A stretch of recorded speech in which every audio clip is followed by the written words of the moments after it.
యశస్వి జైస్వాల్ భారత క్రికెట్లో ఉదయిస్తున్న super star. Mumbai వీధుల నుండి భారతీయ జాతీయ జట్టు వరకు వచ్చిన ఈ ప్రయాణం సాధారణం కాదు. హార్డ్ వర్క్, డెడికేషన్, అద్భుతమైన టాలెంట్, పెద్ద షాట్లతో తానేంటో ప్రపంచానికి పరిచయం చేసుకున్నాడు. స్పిన్ అయినా పేస్ అయినా జైస్వాల్ బ్యాట్ చెప్పేది ఒకటే, attack is the best weapon. Double సెంచరీలు, పవర్ హిట్టింగ్, అగ్రెసివ్ ఆటతీరు ఈరోజు జైస్వాల్ అంటే ఏంటో చూపిస్తున్నాయి. ఇది ఆరంభం మాత్రమే. ఏదో ఒక రోజు ప్రపంచం మొత్తం చెప్పబోతుంది this is the era of Jaiswal అని. అందరికీ నమస్కారం. ఈరోజు మనం మాట్లాడుకోబోయే వ్యక్తి ఒకప్పుడు పానీపూరి అమ్మిన చిన్న పిల్లవాడు. ఈరోజు ఇండియన్ జెర్సీ వేసుకొని సిక్స్లు కొడుతున్నాడు. అతని పేరు యశస్వి జైస్వాల్.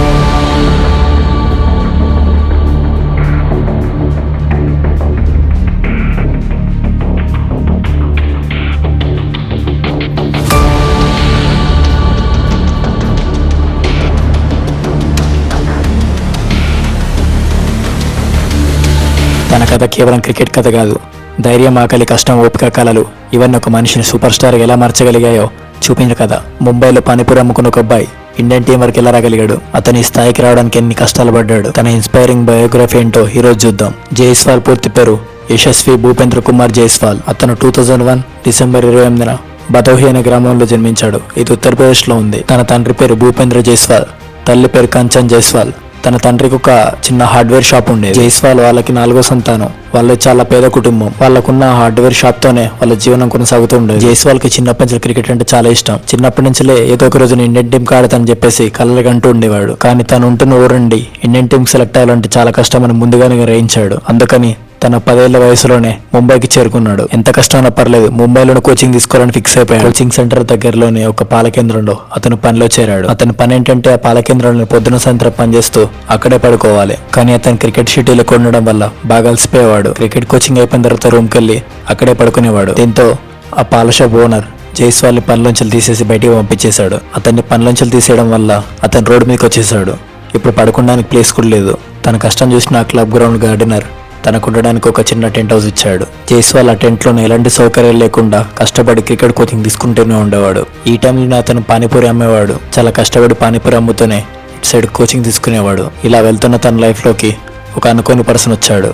తను రావడం వల్ల జైస్వాల్ జీవితమే మారిపోయింది. అతనే జైస్వాల్ కోచ్ జ్వాలా సింగ్. జైస్వాల్ లోని టాలెంట్ ని మొదట గుర్తించింది అతనే. జ్వాలా సింగ్ జైస్వాల్ అన్ని ఖర్చులు చూసుకునేవాడు. స్వయంగా తానే కోచింగ్ ఇచ్చేవాడు. ఏ టోర్నమెంట్ విడిచిపెట్టకుండా అన్ని టోర్నమెంట్ ఆడమని చెప్పేవాడు. జైస్వాల్ 2015లో గర్ల్స్ షీల్డ్ మ్యాచ్ లో 319 రన్స్ చేసి నటుడుగా నిలిచాడు. అలాగే ఆ మ్యాచ్ లో 13 వికెట్స్ తీసి ఆల్ టైమ్ రికార్డ్స్ పెట్టాడు. ఈ పర్ఫార్మెన్స్ వల్ల ముంబై అండర్-16 కి ఎంపికయ్యాడు.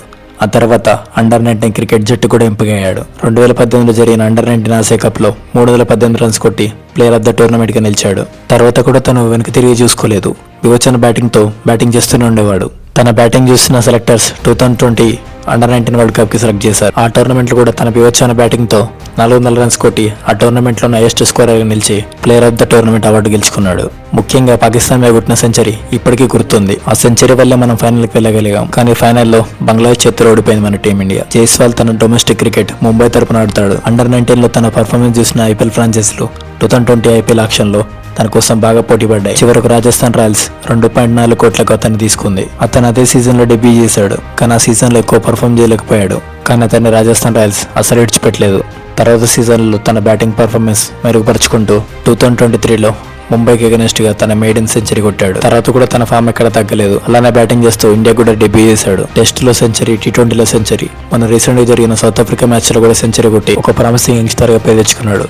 జైస్వాల్ తన ఫామ్ ని ఇలానే కొనసాగిస్తే అన్ని ఫార్మాట్లలో తన ప్లేస్ ఫిక్స్ అయిపోతుంది.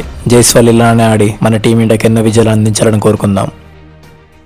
ఇది మన team India young opener Yashasvi Jaiswal biography. ఈ వీడియో మీకు ఎలా అనిపించింది? ఈ వీడియో మీకు నచ్చినట్టయితే ఒక లైక్ చేయండి. తర్వాత ఏ క్రికెటర్ బయోగ్రఫీ చేస్తే బాగుంటుందో కింద కామెంట్ చేయండి. ఇలాంటి మరిన్ని మంచి వీడియోస్ కోసం మన ఛానల్ సబ్స్క్రైబ్ చేసుకోండి. తిరిగి ఒక మంచి వీడియోతో మళ్ళీ కలుద్దాం. Thank you.